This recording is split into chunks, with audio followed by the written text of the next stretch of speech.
Ever wondered how one man's curiosity changed our understanding of life?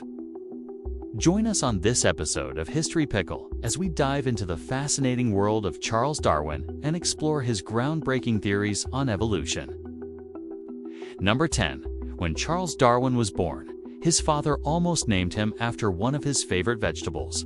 You see, when Charles Darwin was born on February 12, 1809, his father, Robert Darwin, really wanted a son. He had 6 daughters already, but no boys. Robert liked the name Augustus and really wanted to call his first son by that name. But his wife, Susan, thought the name was just too weird and refused to name their son after a vegetable. So instead, they named him after Robert's father, who was named after St. Charles the Borromeo. Number 9. His father was actually against the idea of Charles becoming a scientist. Robert Darwin wanted his son to be a doctor. In those days, doctors were highly respected, but scientists were considered weirdos at best and dangerous radicals at worst. Robert himself had studied medicine, and he knew how hard it was to become a doctor. At the same time, he also knew that most people who studied science barely made enough money to survive.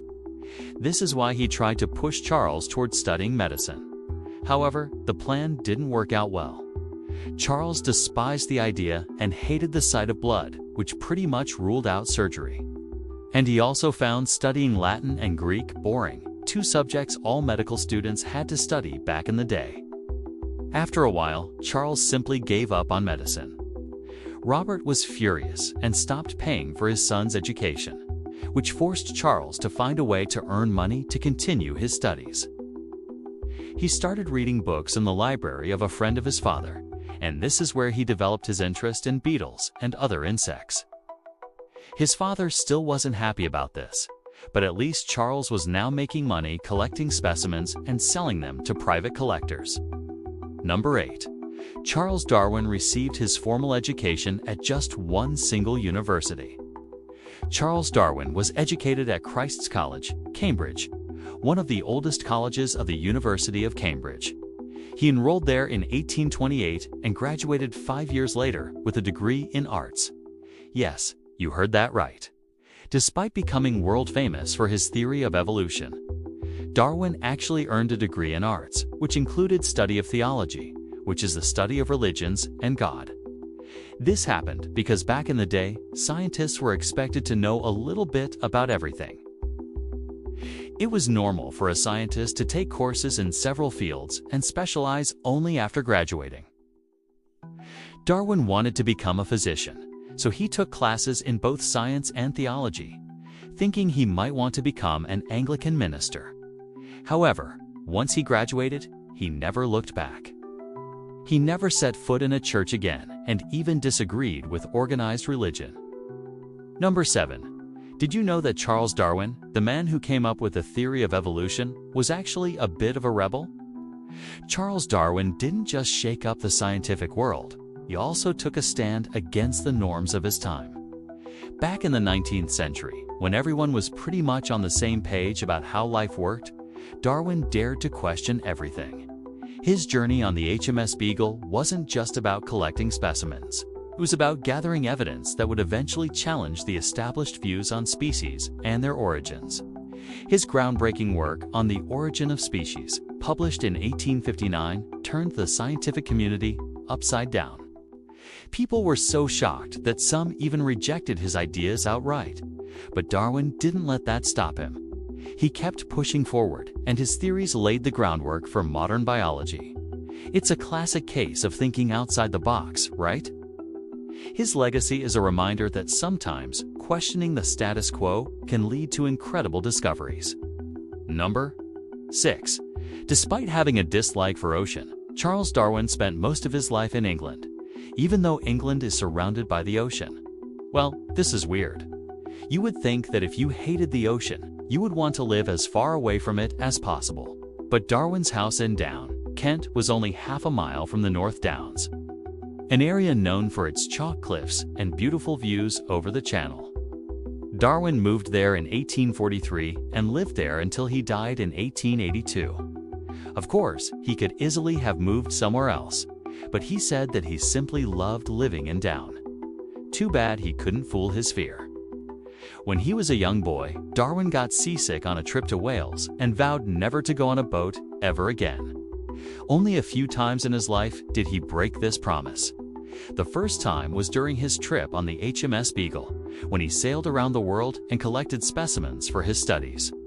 He was in South America when he realized just how wrong he was about the ocean. It was love at first sight.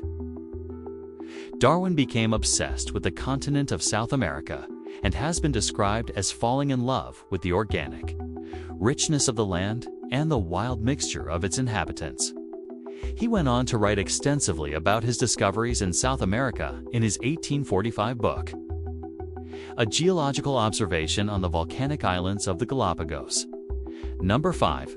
Darwin was a heavy smoker throughout his adult life.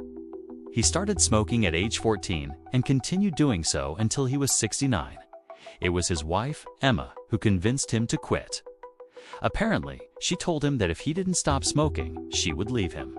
And he listened to her. Throughout his life, Darwin smoked cigars, pipes, and cigarettes, which at the time were called cigars. Many people believe that smoking helped calm his nerves. Number 4. Darwin wasn't actually the first to come up with the idea of evolution. As we all know, Charles Darwin is the father of evolution. But what many people don't know is that he wasn't actually the first to come up with the idea. The idea of species changing over time was first proposed by Jean-Baptiste Lamarck in 1809, the same year Charles Darwin was born. Lamarck published his theory of evolution in his book, Philosophie zoologique. And it remained the leading theory of evolution until Darwin published his own theory in 1859. In his book, On the Origin of Species, Lamarck believed that species evolved through the inheritance of acquired characteristics.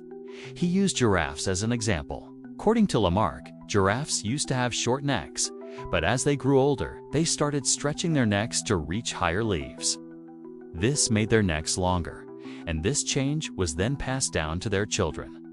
Darwin, however, rejected Lamarck's theory and came up with his own idea of evolution through natural selection.